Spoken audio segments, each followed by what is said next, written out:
Wednesday. Market just opened. We'll see where we're at today on a Wednesday. Let me check on my X, make sure everyone can hear me over there. Should be fine. Where we're at today on Yeah, looks like people can hear me there. Let me throw a little, as usual, throw a little GM for good morning in the chat.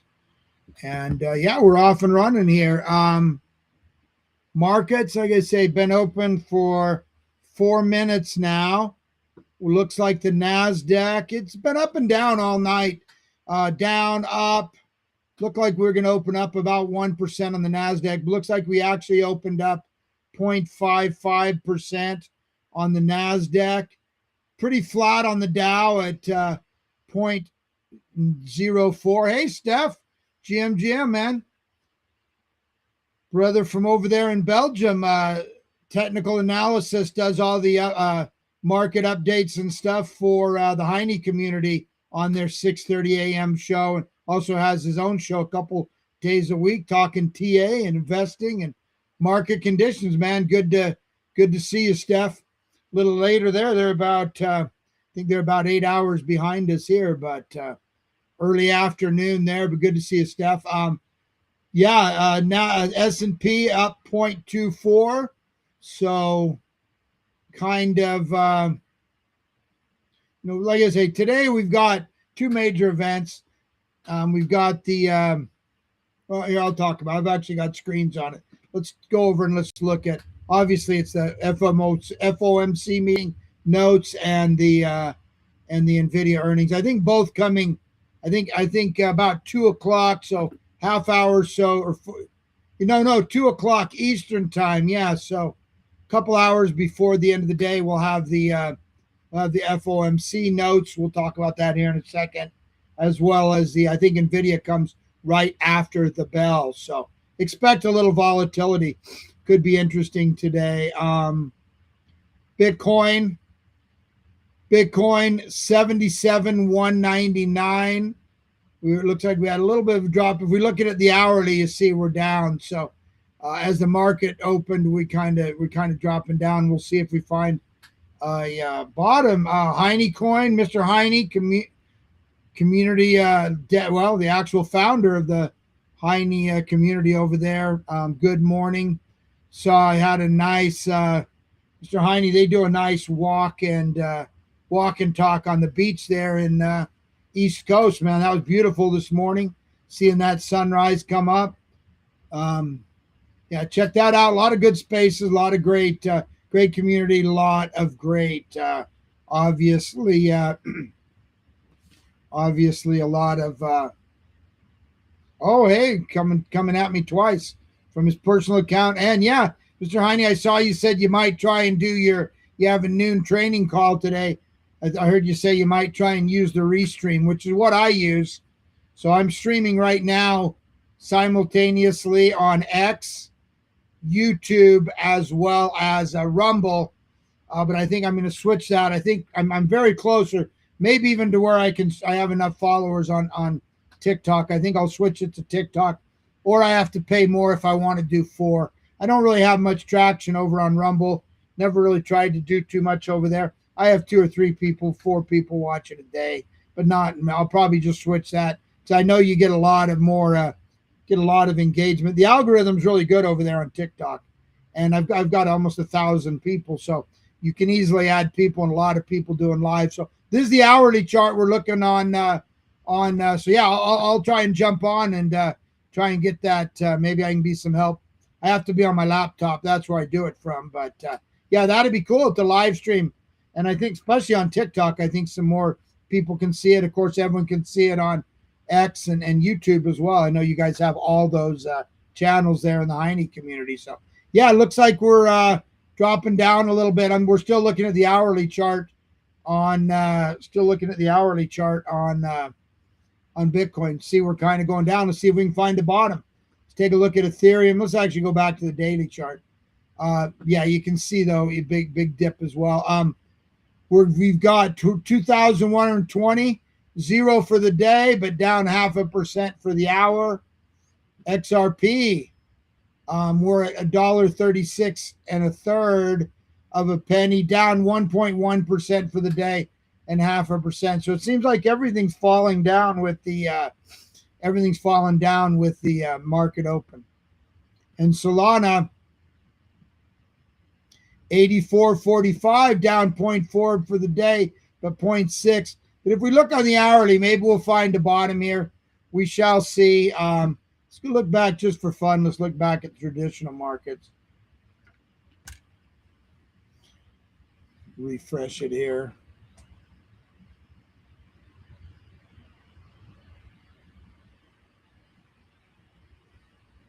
Yeah, it's still down a little bit from, so down 0.29, down 0.05 on the Dow, down 0.18. So, not surprising on a day with a lot of stuff hanging in the balance. No real new news on the Iran situation. No real news on the Clarity Act. There is a few articles we're going to talk about. But anyway, interesting. Not surprising, to be honest with you. But let's jump into some of the news here. Bank of England Deputy Governor Sarah Breedham says tokenization could lower cost, speed up settlements, and boost competition in financial markets. I'm sure they're talking more about their own thing. And, I don't know if she's talking about tokenization in general. We know it does all those things. Europe hasn't been too friendly to any of it, but, they're probably thinking about a CBDC, which was some news on a U.S. CBDC, which kind of surprised me today. But we'll talk about that here in a second. We'll check back here in the market, give it a couple more minutes, see if it can settle down. Strive, which of course is Vivek Ramaswamy's company that he helped found. They're following following Michael Saylor's strategy. Especially they're doing a preferred stock, much like the STRC we talk about so much. It's called SATA. I believe it even pays a little bit higher of a dividend, like 13.5. So crazy. But they're on track to do a record-breaking week. So digital credit is taking off indeed. Federal Reserve, you guys may have seen this, came out yesterday and this morning. Federal Reserve just reported that 10% of Americans hold Bitcoin and crypto. That's 34 million people. So, but still, we're still early, I say, because most of those people have a token amount or very small, certainly less than 1% of their overall investment portfolio. So my argument is not only will it become much more prevalent and pretty soon everyone, almost not everyone, but a majority of people own crypto, but the allocation will go from 1, 2, 3, 4% to 10, 15, 20%. So that's why I'm so bullish on it, even though we're on a day, there is a lot of talk now as we're kind of in this middle period. I'm hearing a lot more talk about could Bitcoin go back down into the 50s, even sub 50s. There is an argument for that. I don't know that we'll get down that low, but it is possible. What's going on there? Oh, sorry, I was on the same screen. Senator Loomis, speaking of the Clarity Act, Senator Loomis told our guy, what's his name? Charles Payne. He actually follows me on X. Charles Payne, good dude and pretty crypto. I notice he's him and Maria Bartiromo seem to be the ones that are always talking about crypto the most. But he had Senator Loomis. She said that the Senate will pass it with Democrat support, and it'll happen this summer. Obviously, we know Trump will sign it into law. I think we need about 7 more Democratic senators to come over. And, the problem is many of them are heavily, some of their supporters and some of their people that invest in their campaigns and stuff. And then they're obviously, not to mention highly amount of influence is the banking. I call them the banking cartels, whatever you want to call them. The banking unions and things like that are very much against it still. They're scared to death because they just want to continue to maintain their unfair monopoly. Let's go back. I'm curious. Let's go back and see Bitcoin's, if we found a bottom yet for the morning. Maybe at 76,977. Currently at 77,000. So yeah, we were at almost so we're 77,655 before the market opened. Thought we'd do good. But anyway, maybe we bottomed here. We'll come back and check. From our guy Kyle Chasse, think about this too, because this is adding pressure to the market. He said the bond market is breaking, and we've reported on this. Japan's 10-year yield just crossed 2.8%, first time in history. The U.S. 30-year Treasury hit 5.19, highest since 2007. Fed Chair Kevin Warsh is hawkish. I don't believe that. Though it will be challenging. I don't think Trump put him in there if they didn't see eye to eye about some things have to be revised. The Fed's constantly behind the eight ball, and I get it. They have a dual mandate, but Trump also has to worry about, like I've said, got to refinance $10 trillion in debt. Right now, we're paying over $1 trillion extra because the borrowing rate is so high. But there is some challenges. Inflation, 3.8, oil above 100. Market now pricing in possible rate cuts. This is the most significant shift in the global cost of capital in nearly 2 decades, playing out in real time. Bitcoin isn't crashing, it's reacting rationally to a world where cheap money no longer exists. So it is interesting dilemma and challenging times, to say the least. So could we see lower? Yeah, I mean, technically speaking, there's a lot of arguments to go lower, but right now we're kind of taking it day by day. We haven't seen a huge move up or down. And keep in mind that even if you can see, and even if you can believe it's going to go up or down, it doesn't do so in a straight line. There's all these short-term fake outs, and that look, that's what the markets do. The markets are there. They're set up to cause max pain. Hey, Coach Master, GM, a good buddy, longtime OG from over there on X, coming from YouTube. So good to see it. I think that probably helps my algorithm a little bit to have some people interacting over there on X. So anyway, a Fed minutes today at 2 p.m. Eastern time. Sorry, I was thinking 2 p.m. my time, which is close to market close. But this is, I think, 2.5 hours before market close. So this one really matters. I like the title here from our buddies at Coin Bureau. Powell's final Fed drama drops today. So the last meeting had 4 dissents, making it the most divided Fed vote since 1992. Markets already know Fed rates were held steady, but today's minutes could reveal why the Fed split. The wording could move Treasury yields, the dollar, mortgage rates, stocks, and even crypto. And with Kevin Warsh set to replace Powell, this could show the messy Fed fight he's about to inherit. So, yeah, pretty big news. I expect some volatility. I think that's why the market's kind of bleeding out a little today. And then we have Nvidia, I believe, after the bell. Now, this is interesting. Nvidia Corp scheduled to report its first quarter earnings on Wednesday. A top analyst said the investors are increasingly focused not on whether the chip makers beat expectations, but whether CEO Jensen Huang can convince Wall Street the AI infrastructure boom still has years of growth. Another thing to think about is that China, they basically have zero revenues from China. Now, I was in the import-export business a lot of years. Do not think there's not a gray market here.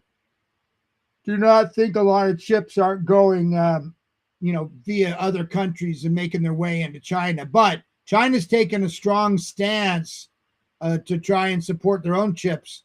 And they're not afraid of stealing patented technology, reverse engineering it either. So anyway, it is interesting, but I think that we'll still be fine. But there is, so keep that in mind. Put that in the back of your mind that Nvidia no longer has any earnings. They came up with a compliant chip that America was okay with, but China said, no, we don't want it. Now, it may put them behind because they want to take a tough stance and go with this narrative doesn't mean they can do it. And like I say, there's very good chance that a lot of this is coming. We call it gray market. So you have people that their whole job is overcoming sanctions, tariffs, things like that. They're called diverters, or just the fact that typically a lot of companies don't want to, they have a plan for how they're going to distribute. So these diverters get around it. I know there was some talk about this a few months ago. So I don't know that I don't know enough about it to know if China's chips can fully compete.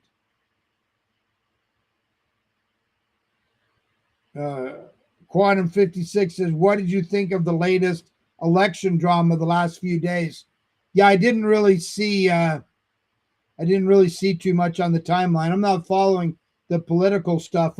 Maybe type in what you're talking about. I didn't see a whole bunch of obviously there's we have the redistricting and stuff like that. I've been seeing that, but I didn't see any other, wasn't paying much attention.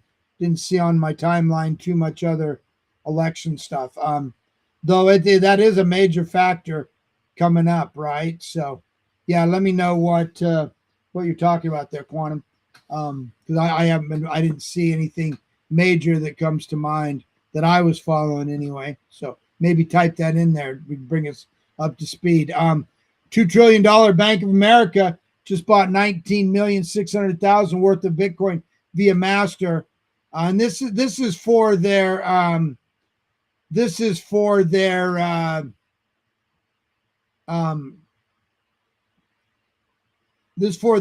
wealth clients, right? Because they don't officially have any ETFs or stuff, but they have to disclose what they're buying for their wealth management clients. So they're having, a lot of times this is them. Oh, the Thomas Massey stuff.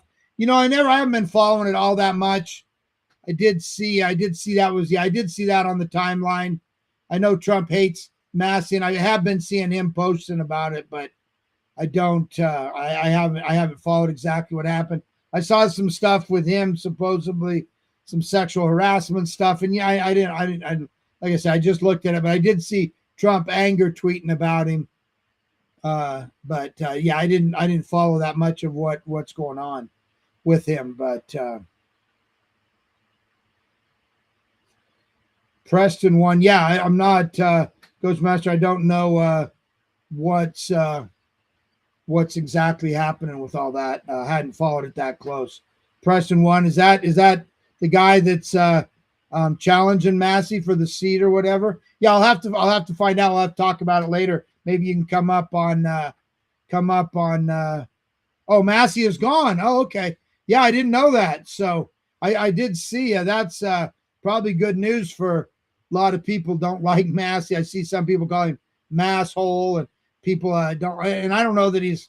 Yeah, I know he's kind of in the middle, but definitely anti-Trump, and Trump's been sent. So,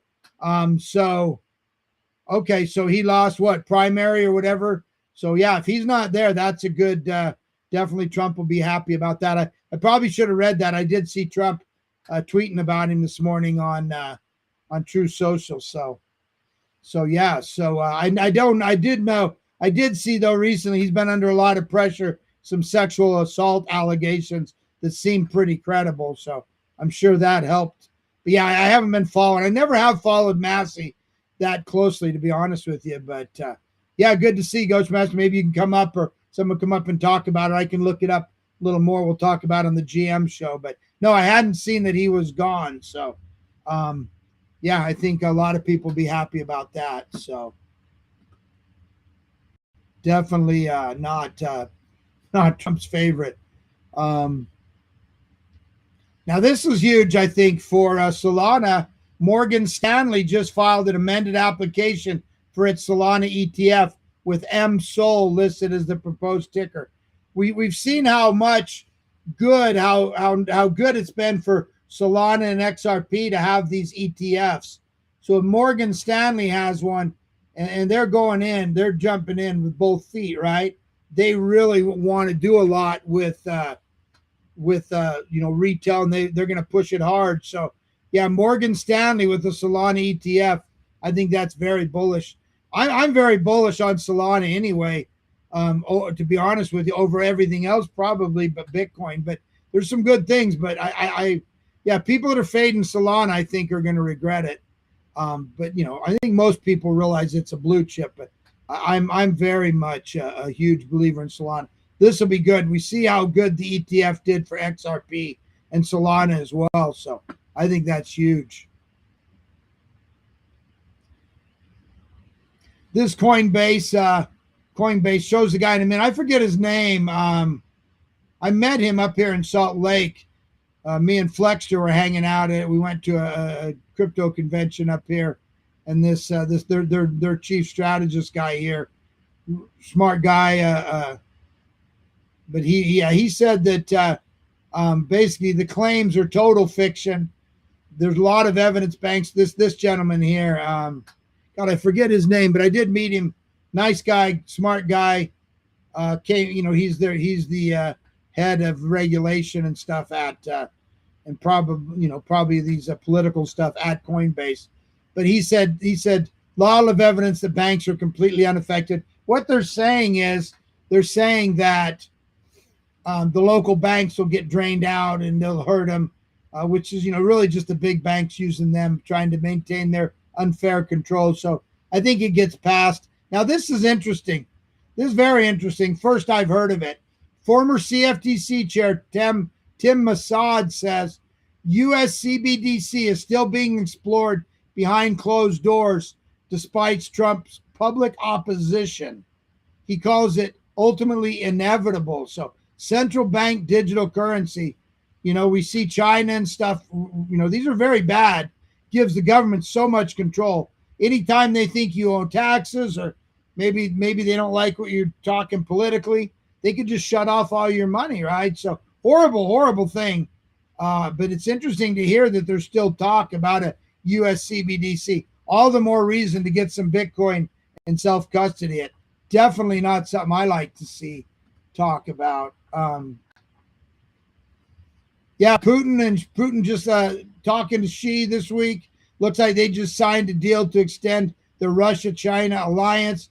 Kremlin says about 40 deals are signed. So they're very close to what did George Bush call them, part of the axis of evil, right? And I think Iran was in there too, maybe South Korea. I don't remember who all, but definitely not good. Definitely not good, to be honest with you.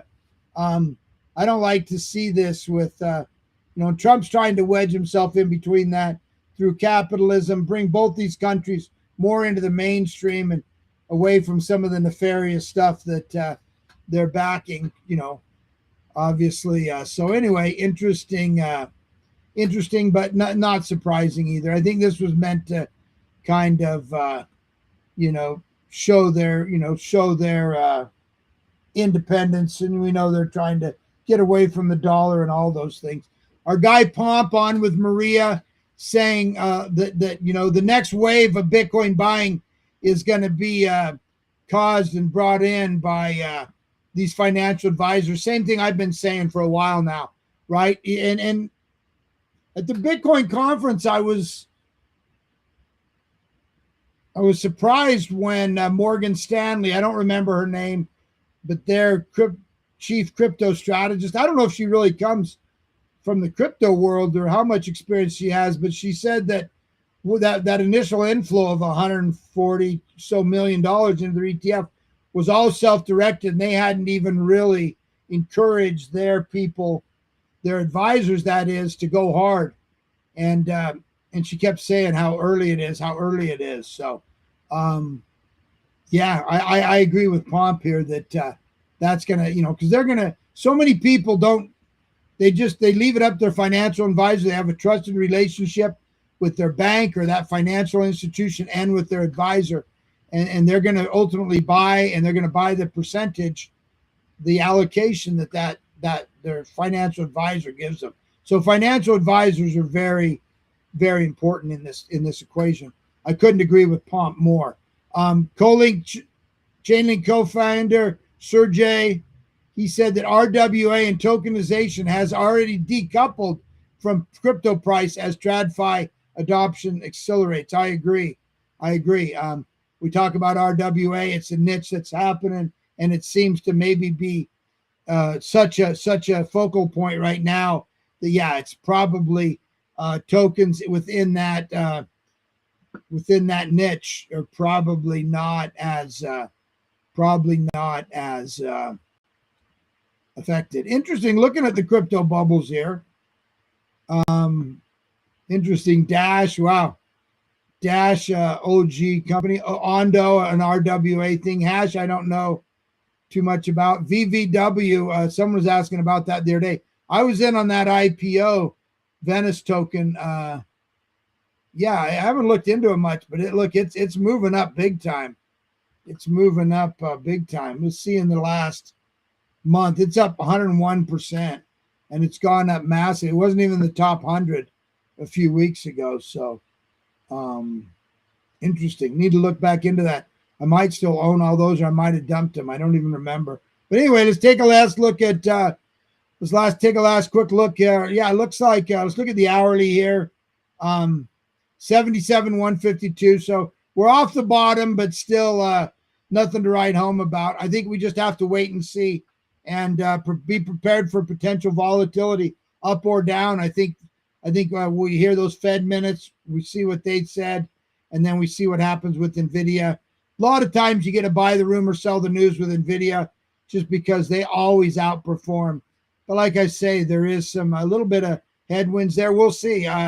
Wouldn't be surprised to see some volatility the last 2 or 3 hours and right after the market closes. So that's it. I'm not really going to guess a direction. I am happy, though, that we haven't had a massive drop down to mid or low 70s. We can maintain these levels. Though I know technically, I was hearing Steph talking earlier. It's definitely kind of looking like that. But anyway, for now, that's where we are. Feel free to join me over on the GM Bitcoin Morning Show. We'll have some other speakers, and always feel free to come up and contribute. Appreciate to see the Heine community, everyone here. Everyone have a great hump day, great Wednesday, and we'll see everyone tomorrow morning, if not over on the